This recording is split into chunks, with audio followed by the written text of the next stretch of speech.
You're watching South Asian Newsline, and here are the top stories we are tracking for you on Thursday, the 5th of February.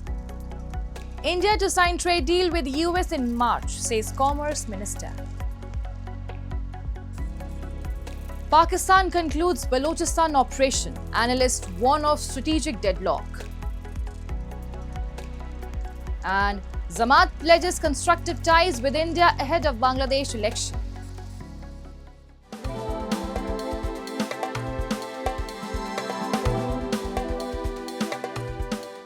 And now for all the details.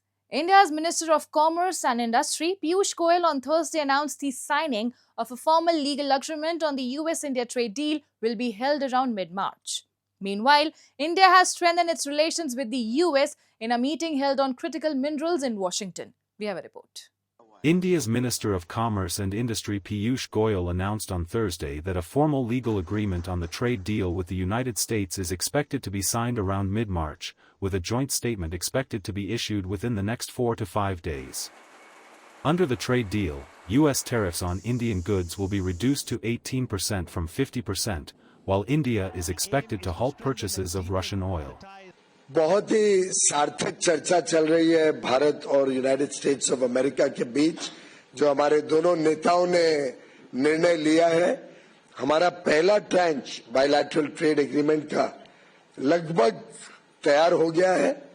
हमारी उम्मीद है कि अगले 4-5 दिन में हम एक joint statement United states of America और भारत के बीच में फाइनलाइज करके साइन कर देंगे और उस जॉइंट स्टेटमेंट के आधार पर शुरुआत हो जाएगी हमारे दोनों के बीच में इस समझौते की पहली कड़ी।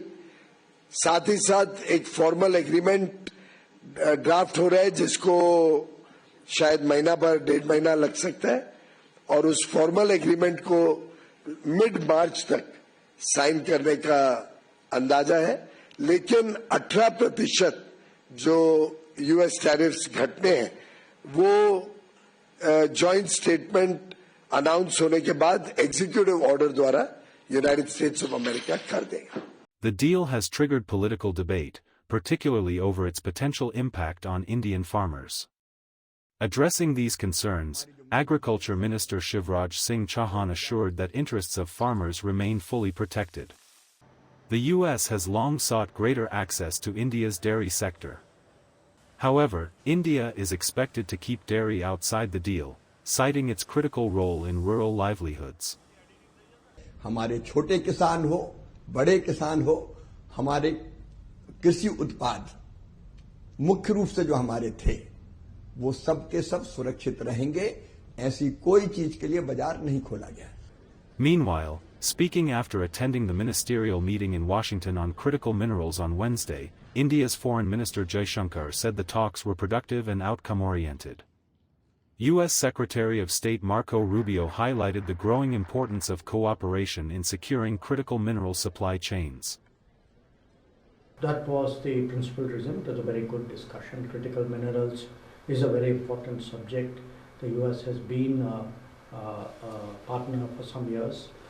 Today they launched a new initiative called Forge, which we have supported. It's a kind of successor to the Mineral Security Partnership. So I think overall, to me it was a good meeting, very productive, very outcome-oriented, very business-like. Moving on. Pakistan's Prime Minister Shehbaz Sharif has reaffirmed his government's decision to boycott the group stage match against India in the ICC Men's T20 World Cup 2026, calling it an appropriate and carefully considered move. The Pakistan government has cleared the national team's travel to Sri Lanka for the tournament but has instructed it not to play the February 15 fixture against arch rival and tournament co-host India in Colombo. Sharif said Pakistan had taken a clear stand that sports should remain free from politics and added that the decision was also meant to show solidarity with Bangladesh. The tournament's build-up has been affected by geopolitical tensions, with Scotland replacing Bangladesh after the latest cited security concerns about the playing matches in India. The International Cricket Council, however, dismissed those concerns based on an independent security assessment and rejected requests for venue changes, saying they were not feasible at a late stage. The Pakistan Cricket Board has said it will follow the government's directive, while its position in the event of a potential knockout stage clash with India remains unclear. Meanwhile, Pakistan's military on Thursday said its operation in Balochistan has ended and claimed more than 200 militants were killed following coordinated attacks by the banned Baloch Liberation Army that left dozens of security personnel and civilians dead. Analysts, however, warn the region remains locked in a strategic stalemate. We have a report. After a wave of coordinated attacks by the separatist Baloch Liberation Army, BLA, in southwestern Balochistan province left over 50 security personnel and many civilians dead on Saturday. Pakistan's military on Thursday said that at least 216 militants were killed in a security operation launched against Baloch insurgents that has now concluded. Though analysts warn that the conflict has hit a strategic deadlock, fueling cycles of extreme violence. If you look at insurgency in Balochistan, it is deadlocked on the battlefield, which means that both sides, the insurgent side and the military, are not in a position to impose a military solution on the other. And the longer this deadlock persists without a political recourse, you will see more extreme forms of violence, like the one we saw the other day when a multiple coordinated attack was launched in 12 districts of Balochistan. The banned BLA claimed that the attacks that were part of its operation dubbed Harif, or Black Storm, targeted security forces. Balochistan, which is Pakistan's largest and poorest province, has been turbulent for decades by an insurgency. The separatists demand greater autonomy and control over the region's mineral resources. In my opinion, all insurgencies, all such movements, all such terrorist activities, they reach a certain peak and thereafter there is a decline because the states like Pakistan would not let it go without a response, and therefore there is going to be a decline. Now that decline is dependent upon the operational capacity that the government is going to put in place with regards to counterterrorism, and I'm sure the governance gaps that exist will also be covered, and all these things put together in a harmonized way, and the exposure that the terrorists have, they have given that kind of an exposure of themselves. So a lot is going to happen from there on. Moving on. Kashmiri political activists have appealed the international community to press Pakistan to halt repression in POJK and Gilgit-Baltistan. They say Pakistan's narrative of Kashmir solidarity marks growing dissent and rights violations in the territories under its control. Every year on February 5th, Pakistan marks what it calls Kashmir Solidarity Day, claiming to support the rights of Kashmiris. But critics say the event is nothing more than state-sponsored propaganda, aimed at diverting attention from Pakistan's own human rights record in Pakistan-occupied Jammu and Kashmir and Gilgit-Baltistan. UKPNP, United Kashmir People's National Party leader Jamil Maqsood has sharply criticized Islamabad, accusing it of suppressing political, social and democratic rights in POJK and POGB, even as protests intensify in the occupied regions against Pakistan's policies and proposed constitutional changes.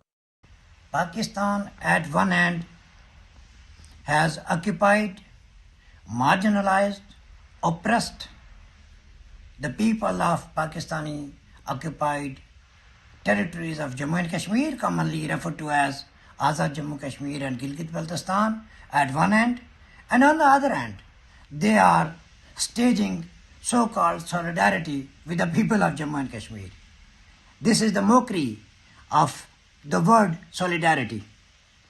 I, on behalf of United Kashmir People's National Party, warn Pakistan to quit both the territories and revive the fundamental political, social, economical, constitutional, democratic and human rights of the people of both peripheries under its occupation since 1947 and 1949 respectively.